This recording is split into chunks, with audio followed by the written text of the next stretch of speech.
Welcome back to my channel. और आज हम बात कर रहे हैं कि दहेज मृत्यु क्या होता है, डॉरी डेथ क्या होता है। तो इसके बारे में डिटेल में समझेंगे कि कैसे ये डॉरी डेथ है या दहेज मृत्यु है वो कब कही जाती है। जैसे कि आप मान लीजिए, जैसे कि ये एक लड़की है जिसके ससुराल वाले जो हैं वो उससे डिमांड कर रहे हैं कि हमें ये दे दो, पैसे की डिमांड कर रहे हैं, किसी चीज़ों की डिमांड कर रहे हैं, या जो हस्बैंड है उसके बिज़नेस को सेटअप करने का डिमांड कर रहे हैं। और जो डिमांडिंग है उसके चक्कर में इसको मानसिक रूप से या शारीरिक रूप से क्या है कहा जा रहा है। उसके जैसे कि फ़ोटो में देख रहे हैं आप कि उसके माँ-बाप कह रहे हैं कि हम कहाँ से लाएँ पैसा, हमारे पास तो इतना है भी नहीं, हम छोटे से घर में रहते हैं, हम इतना पैसा कहाँ से लाएँ? लड़की परेशान रहती है इस चक्कर में। और क्या है, वह कहती है कि मेरे ससुराल वाले क्या है डिमांड कर रहे हैं, नहीं तो वह मुझे क्या करते हैं मानसिक रूप से या शारीरिक रूप से परेशान करते हैं, मारते हैं, पीटते हैं। मेरा हस्बैंड जो है मारता-पीटता है, या उसके रिश्तेदार हैं वो भी मारते-पीटते हैं कि अपने मायके से जो है आप इतना पैसा लेके आओ या ये चीज़ें लेके आओ। और उस केस में उस लड़की की जो शादी हुई है, उस शादी से क्या है, पैसों के चक्कर में जो इस तरह की डिमांड है, एक बार डिमांड पूरी कर दी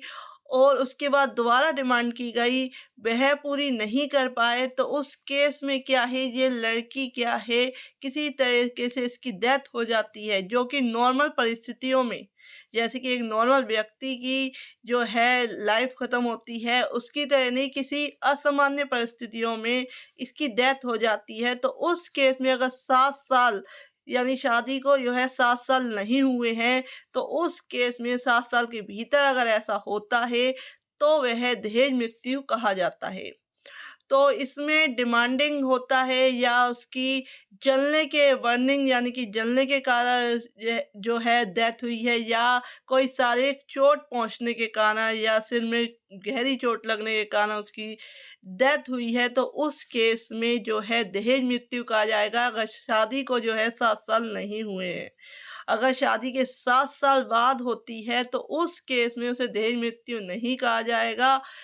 क्योंकि जो सर्कमस्टांसेस हैं उसको देखना पड़ेगा कि क्या रीज़न रहा है कि इतने लंबे टाइम पीरियड के बाद क्या है, क्या ये डिमांडिंग हुए हैं या जैसे भी है। तो इस लड़की को बार-बार परेशान करना पैसों के लिए, चीज़ों के लिए, गाड़ी लाने के लिए,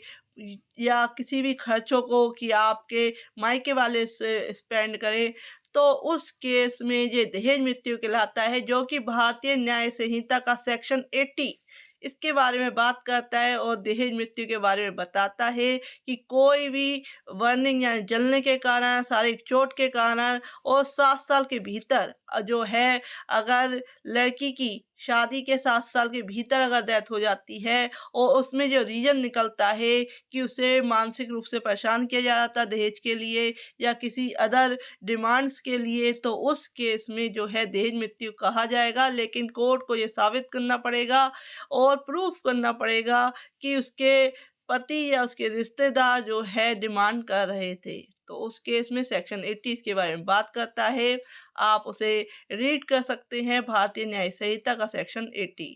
इसी तरह से वीडियो के लिए आप कमेंट कर सकते हैं कि आपको किस तरह की वीडियो चाहिए। If you like my video please like, share and subscribe my channel.